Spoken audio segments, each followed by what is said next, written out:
இந்த வீடியோவில் நான் பதிவிடும் கருத்துக்கள் யாரையும் குறை சொல்வதற்காக அல்ல, மாறாக எல்லாரும் மனம் திரும்ப வேண்டும் என்பதற்காக தான்.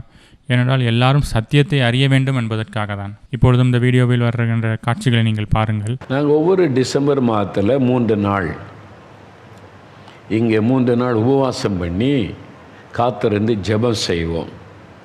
அந்த 3 நாளும் உபவாசம் பண்ணி ஆண்டவர்கிட்ட காத்திருந்து, ஆண்டவரே எங்கிட்ட பேசுங்க, இந்த வருஷம் என்ன நடக்க போகுது, நாங்கள் எதுக்காக ஜெபிக்கணும், இந்த உலகத்தில் அடுத்து என்ன நடக்கும், இந்தியாவில் என்ன நடக்கும், நாங்கள் எதுக்காக ஜெபிக்கணும், எதை செய்யணும் என்று காத்திருப்போம். ஆண்டவர் உடனே ஆண்டவர் பேசிட மாட்டார். முதல் நாள் பார்த்திங்கன்னா எங்களை பரிசுத்தப்படுத்துவார். இன்னும் பரிசுத்தமாங்க, இன்னும் பரிசுத்தமாகுங்கன்னு நம்மளை ஒப்பு கொடுத்து பரிசுத்தப்படுத்தி அதுக்கு பிறகு தான் ஆண்டவர் பேச ஆரம்பிப்பார். அப்புறம் நிறைய வெளிப்பாடுகள், தரிசனம் ஆண்டவர் பேசுவார், தீர்க்க தரிசனமாக. அப்படி ஆண்டவர் நிறைய பேசினார். எங்கள் ஊழியத்தில் என்ன நடக்கும், தேசத்தில் நடக்கும், பல நாடுகளில், இலங்கை தேசம், அமெரிக்கா தேசம், ஐரோப்பா நாடுகள், மலேசியா, சிங்கப்பூர், கனடா என்று தேவன் இப்படி பேசினார். பல நாடுகளில் வருகிற நாட்களில் என்ன நடக்கும் என்பதாய் பேசினார். சில உலகத்தில் என்ன நடக்க போகுதுன்னு பொதுவாய் பேசுவார். இந்தியாவில் நடக்க போகிற காரியம் என்று பேசுவார். நிறைய காரியம் ரொம்ப பர்டிகுலராக இருக்கும். எல்லா காரியத்தையும் எல்லாராலும் புரிந்து கொள்ள முடியாது. அவர் சர்வ வல்லமுள்ள தேவன்ல. வீடியோவிலே பாருங்கள் அவர் என்ன போதிக்கிறார் என்று. கடவுள் எங்ககிட்ட பேசுவார் என்று அவர் போதிக்கின்றார். கடவுள் ஏன் உங்ககிட்ட பேசுவார் என்று ஏன் அவர் போதிக்கவில்லை? அப்படி என்றால் இதிலிருந்து தெளிவாக புரிகின்றது, இவர்கள் பழைய ஏற்பாடு ஆராதனையை நடத்தி கொண்டிருக்கிறார்கள். அதாவது பழைய ஏற்பாடு காலத்தில் தான் கடவுள் தேர்ந்தெடுக்கப்பட்ட தீர்க்கதரிசிகள்கிட்ட தான் கடவுள் பேசுவார். ஆனால் புதிய ஏற்பாடின்படி அப்படி கிடையாது. புதிய ஏற்பாடின்படி கிறிஸ்து இயேசு நீங்கள் ரட்சிக்கப்பட்டிருந்தால் உங்களோட எல்லாரோடும் கிறிஸ்து இயேசு பேசுவார் என்றுதான் வேதம் நமக்கு போதிக்கின்றது. அப்படி என்றால் இவர்கள் பழைய ஏற்பாடு ஆராதனையை போதித்துக் கொண்டிருக்கிறார்கள். என்னுடைய முழு வீடியோவை பாருங்கள், நீங்கள் தெளிவாக புரிந்து கொள்வீர்கள் எப்படி இவர்கள் பழைய ஏற்பாடு ஆராதனையை போதித்துக் கொண்டிருக்கிறார்கள் என்று. எல்லாரும் அதை அறிந்து கொள்ள முடியாது. ஆனால் நாங்கள் அதை வைத்து ஜெபம் செய்வோம். தீர்க்க தரிசன ஜெபம் சொல்லி ஆண்டவர் என்னென்ன காரியத்துக்கு ஜெபிக்க சொல்கிறாரோ வாரத்தில் 2 நாள் நாங்கள் காத்திருந்து அந்த தீர்க்க தரிசனத்தை வாசித்து ஜெபம் செய்வோம். இப்போ அந்த தீர்க்க தரிசனத்தின் சில காரியங்களை நான் இப்போ உங்களுக்கு சொல்ல விரும்புகிறேன். ஏன்னா இனி இந்த தேசத்தில், நம்ம உலகத்தில் என்ன நடக்கும் என்பதை நீங்கள் அறிந்து கொள்ளணும். அப்போ நீங்கள் வரப்போகிற தீங்குக்கு நீங்கள் தப்பித்து கொள்ள முடியும். சார், இவங்க தான் போட்டோட ஓனர்.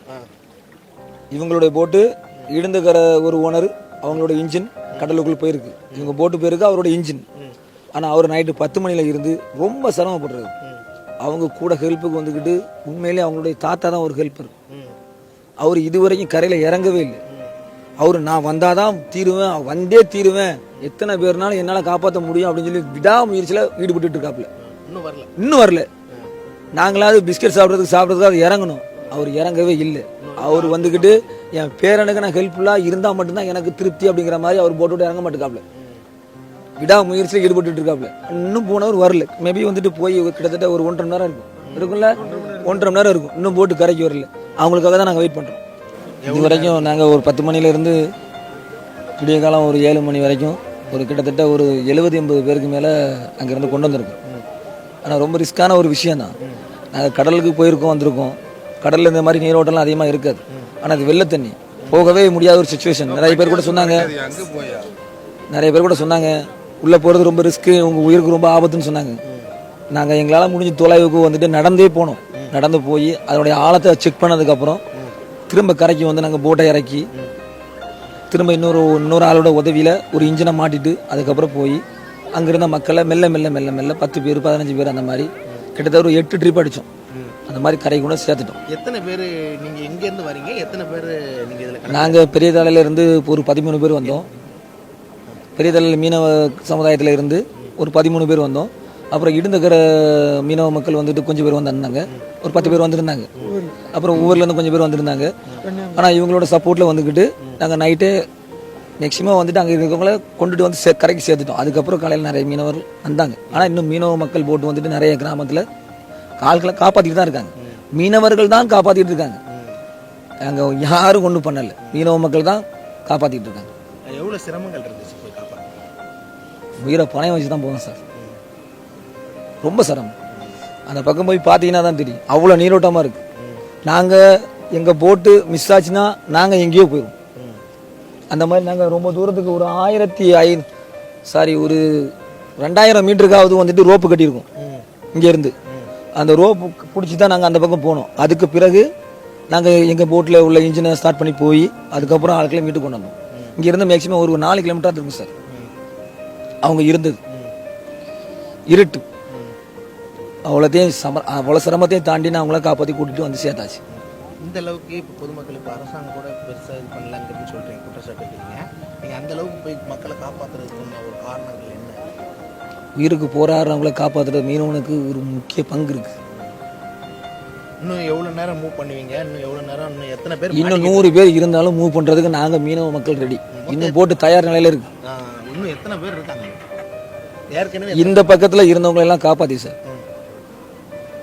இந்த பக்கத்தில் இருந்தவங்களை எல்லாத்தையும் மீட்டு எடுத்தாச்சு. இன்னும் வேற பக்கத்தில் தான் இருக்குன்னு சொல்கிறாங்க. நாங்கள் அந்த பக்கத்தில் போய் பார்க்கல, பார்வையிடலை. அந்த பக்கத்தில் ஒரு பெரிய கோவில் இருக்கு சார். அந்த பக்கத்தில் நிறைய பேர் இருக்காங்க. அவங்கள காப்பாற்றுறதுக்கு வழி சொல்றதுக்கு யாரும் கிடையாது. வேற கவர்மெண்ட்ல இந்த ரெஸ்கியூ ஃபோர்ஸ் போட்ஸ்லாம் ஏதாவது ஒண்ணுமே பண்ணல சார். எல்லாரும் உட்காந்துதாங்க வேடிக்கை பார்க்குறாங்க. சாரி, நான் பேசுறது தப்பா நினைக்காதீங்க. அதில் இப்போ அந்த வீடியோவில் பார்த்தீங்க, ஒவ்வொருத்தர் களத்தில் இறங்கி போய் எப்படி போய் வெள்ளத்தில் மாட்டின ஜனங்களை போய் காப்பாற்றி கொண்டு இருக்கிறார்கள் என்று பார்த்துருக்கீங்களா? அவர்கள் உயருக்கு கொடுத்து கூட கவலைப்படாமல் அவர்களை போய் ஒவ்வொருத்தரை போய் காப்பாற்றி கொண்டு இருக்கிறார்கள். அப்படி தான் அந்த வீடியோ நீங்கள் பார்த்துருப்பீர்கள். அதே போல தான் ஒவ்வொரு வேதத்தில் இருக்கிற ஊழியக்காரங்களும் அப்படி நம்மளுடைய உயிரை பணயம் வைத்து நாம் வந்து மற்றவர்களுக்கு போய் சுவிசேஷத்தை சொல்ல வேண்டும், மற்றவர்களுக்கு வந்து போய் கனி கொடுக்க வேண்டும். அதைத்தான் வந்து ஆதி காலத்தில் உள்ள பவுல், இயேசு கிறிஸ்து எல்லாருமே எல்லா சீடர்களும் வந்து பண்ணினார்கள். அதுதான் ஊழியம், அதுதான் உண்மையான ஊழியக்காரர்கள்.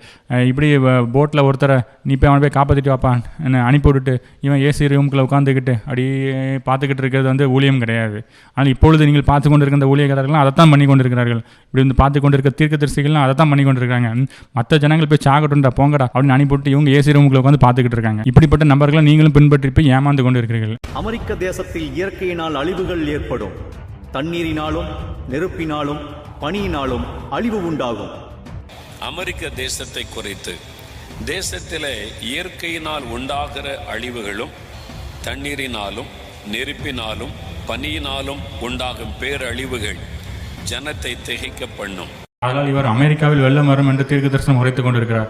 ஆனால் வந்த வெள்ளத்தை பாருங்க, சென்னையில் வெள்ளம் வந்துச்சு, அவர் 4 மாவடிக்குள்ளே வெள்ளம் வந்துட்டு. ஆனால் அதை குறித்து அவர் தீர்க்க தரிசனம் உரைக்கல. இதிலிருந்து நீங்கள் புரிந்து கொள்ளுங்கள் இவர் எவ்வளவு பெரிய தீர்க்க தரிசியா இருப்பார் என்று. அப்ப நம்ம சென்னை பட்டணத்துக்கு தான் முக்கியமா ஜெபம் பண்ணினோம்.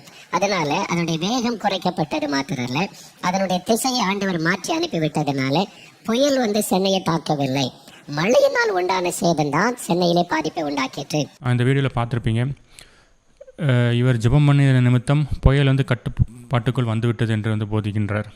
இவர் சென்னையிலும் கட்டுப்பாட்டுக்குள் வந்துட்டு நெல்லையிலும் கட்டுப்பாட்டுக்குள் வந்துவிட்டது. அதனால தான் சேதம் வந்து கம்மியாக இருந்தது என்று அவர் வந்து போதித்து கொண்டிருக்கிறதை நீங்கள் கேட்டிருப்பீர்கள். தரம் தாழ்ந்து பேசுகின்றார் என்பதை நான் இந்த வீடியோவில் உங்களுக்கு கூறப்போகின்றேன். இயேசு கிறிஸ்து எந்த ஒரு அற்புதமும் செய்ததுக்கப்புறம் அவர் மறைந்து போய்விட்டார். ஒருத்தன் வந்து அவன்கிட்ட கேட்குறான், பிரபலமாகணும், நீர் இப்படி மறைந்து இருந்தால் பிரபலமாக மாட்டேன். இயேசு கிறிஸ்து சொல்கிறார், நான் பிரபலமாக வரவில்லை என்று. அப்படி என்றால் அப்பொழுது வாழ்ந்த காலகட்டத்தில் பவுலும் நிறைய அற்புதங்கள் நடந்தது. பவுல் சட்டையை தட்டி சுகம் பெற்றார்கள். ஆனால் அது பவுல் டைரக்டாக நான் சுகம் கொடுத்தேன் என்று அவர் சொல்லவே இல்லை. அதை பார்த்தவர்கள் தான் வந்து சொன்னார்களே தவிர பவுல் அதை பற்றி பேசவே இல்லை. எல்லாரும் ரகசியமாக தான் வைத்திருந்தார்கள். ஏனென்றால் அவர்கள் பிரபலமாக விரும்பவில்லை, அவங்களுக்கு தேவையும் கிடையாது. அந்த காலகட்டத்தில் உள்ள ஊழியர்கள் வந்து அவங்க மூலமாக அற்புதம் நடந்திருக்கு, எல்லாமே நடந்திருக்கு. ஆனாலும் அவர்கள் வெளியே காட்டவில்லை, வெளியே காட்டக்கூடாது. அதைத்தான் வந்து வேதம் வந்து தெள்ள தெளிவாக நமக்கு போதிக்கின்றது, எச்சரிக்கின்றது. ஆனால் இவர்களை பாருங்கள், இவர்கள் ஜெபத்தில் கேட்டெல்லாம் அங்கே வந்து புயல் வந்து கட்டுப்பாட்டுக்குள் வரவில்லை. புயல் ஒரு நாள் நின்றுட்டா 2 நாள் நின்றுட்டு அதுக்கேற்றப்ப உடனே மாற்றி பேசி விடுவார்கள். இவர்கள் ஜெபத்தை கேட்டவங்க ஒன்றும் புயல் கட்டுப்பாட்டுக்குள் வராத போதே இவர்கள் எப்படி பேசுகிறார்கள் பாருங்கள். நாங்கள் ஜெபம் பண்ணினோம், இவர்கள் வந்து மறைமுகமாக இவர்கள் தாங்களே இவர்கள் பிரபலப்படுத்திக் கொள்கிறார்கள். இது வேதத்தின்படி சரி என்றால் கண்டிப்பாக சரி கிடையாது. அப்படி என்றால் இவர் எதற்காக இவ்வளவு தரம் தாழ்ந்து பேசுகின்றார் என்றால், விசுவாசிகளாகிய நீங்கள் தரம் தாழ்ந்த வேத அறிவு வைத்திருப்பதனால். ஒரு இப்படி கூட இருக்கலாம், விசுவாசிகளாகிய உங்ககிட்ட தரம் குறைந்த வேத அறிவு இருப்பதனால் இவர் இப்படி பேசலாம். இவர்கள் எல்லாருமே நம்மளை வந்து சின்ன வயசுலேருந்து நம்மளை எவ்வளவாக ஏமாற்றியிருக்கிறார்கள், எவ்வளவாக வேதத்திலிருந்து திருப்பி இருப்பார்கள் என்பதை தான் நாம் இந்த வீடியோவில் நாம் பார்க்க போகிறோம். ஏனென்றால் முதலாவது தீர்க்க தரிசனம் என்றால் என்ன என்பதை நான் உங்களுக்கு எக்ஸ்பிளைன் பண்ண போகிறேன். அதாவது தீர்க்க தரிசனம் என்றால் இந்த உலகத்துக்கு கூறுவது தான் தீர்க்க தரிசனம். இண்டிவிஜுவலாக யாருக்கும் தீர்க்க தரிசனம் சொல்வது தீர்க்க தரிசனம் கிடையாதா என்று நீங்கள் கேட்பீர்கள். இண்டிவிஜுவலாக சொல்வதுக்கு அது வந்து வெளிப்பாடு வரங்கள், அதுதான் வெளிப்பாடு. அதுதான் நம்ம வந்து பார்க்குறோம். அதாவது இயேசுவும் சமாரிய ஸ்திரீயும், அந்த ஸ்டோரி உங்களுக்கு தெரியும். இயேசு நண்பகலில் கொளுத்தும் வெயிலில் தண்ணீர் எடுக்க வந்த ஒரு நபரை, அதுவும் பாவியாக ஒரு பெண்ணை சந்திக்கிறார். அந்த பெண் யார் என்றால் சீகார் என்னப்பட்ட ஊரில் யாக்கோபுடைய கிணற்றில் தண்ணீர் எடுக்க வந்தால் இயேசு அவளிடம் தாகத்திற்கு தண்ணீர் கேட்டார். யூதர்கள் சமாரியரை தீண்ட தகாதவர்களாக கருதியதால் அந்த பெண் இயேசுவிடம், நீர் யூதனாய் இருக்க என்னிடத்தில் எப்படி தண்ணீர் கேட்கலாம் என்றாள். அந்த ஸ்திரீ இயேசு கிறிஸ்துவை பார்த்து, நீர் உயர்ந்த ஜாதி, நான் தாழ்ந்த ஜாதி, நீர் என்னிடத்தில் வந்து தண்ணீர் கேட்கலாமா என்று வினவுகின்றாள். அதற்கு இயேசு நகைக்கிறார். என்ன நகைக்கிறார் என்றால், உயர்ந்த ஜாதி தாழ்ந்த ஜாதின்னு ஏன் பார்க்கக்கூடிய உனக்கு இந்த தாழ்வான்மை மனப்பான்மை இருக்கிறது என்று பார்த்தவர் நகைத்து அவர் கேட்கிறார் என்றால் என்னவென்றால், அதான் யோவான் 4:10 இது வந்து குறிப்பிடப்பட்டுள்ளது. தேவனுடைய ஈவையும் தாகத்துக்கு தா என்று உன்னிடத்தில் கேட்கிறவர் இன்னார் என்பதையும் அறிந்தாயானால் நீயே அவரிடத்தில் கேட்டிருப்பாய், அவர் உனக்கு ஜீவ தண்ணீரை கொடுத்திருப்பார் என்றார். எவ்வளோ அழகான எக்ஸ்பிளனேஷன் பாருங்கள். இன்னார், இந்த இன்னார் தான் முக்கியமான விஷயம். இந்த இன்னார் என்றால் என்ன அர்த்தம்? கடவுளே அவர் முன்னாடி வந்து நின்றுக்கிட்டு இருக்காரு. இயேசு கிறிஸ்து யார்? கடவுள் பிரத்யட்சமாக அவர் முன்னாடி வந்து நிற்காம நீ இன்னார் என்று, அதான் அந்த இன்னார். இந்த இன்னார் யாருன்னு தெரிஞ்சால் நீ எவ்வளோ பெரிய கடவுள் அவர் ஃப்ரெண்டில் நிற்கிறது எவ்வளோ பெரிய ஒரு ஆசீர்வாதம். அதுதான் அவர் வந்து கூறுகிறார், உனக்கு ஜீவ தண்ணீரை கொடுத்துருப்பாருன்னு. அப்படின்னா இங்கே பாருங்கள், இந்த இன்னாருக்குங்கிற அர்த்தம் தான் நான் தான் கடவுள் உன் முன்னாடி நான் பிரத்யட்சமாக நிற்கிறேன் என்பதை வந்து காண்பிக்கிறார். இதை குறித்து நான் அடுத்த ஒரு வீடியோவில் நான் திருத்துவத்தை குறித்து நான் உங்களுக்கு தெளிவாக உங்களுக்கு எக்ஸ்பிளைன் பண்ண போகிறேன். கடவுளுடைய தன்மை எப்படி கடவுள் திருத்துவத்தில் வெளிப்பட்டிருக்கிறார், இதில் இயேசு கிறிஸ்து இன்னார் என்று எப்படி அவர் கடவுளாக காண்பிக்கின்றார் என்பதெல்லாம் அடுத்த ஒரு வீடியோவில் நான் உங்களுக்கு எக்ஸ்பிளைன் பண்ணுறேன். இப்பொழுது யோவான் 4:11 பாருங்கள். உம்மிடத்தில் மோண்டு கொள்ள பாத்திரமில்லையே, கிணறு ஆழமாய் இருக்கிறதே, பின்ன எங்கிருந்து உனக்கு ஜீவ தண்ணீர் உண்டாகும் என்றெல்லாம் கேள்விகளை அடுக்கினாள். இயேசு அந்த கேள்விகளில் ஜீவ தண்ணீர் என்ற கேள்விக்கு மட்டும் விளக்கம் அளித்தார்.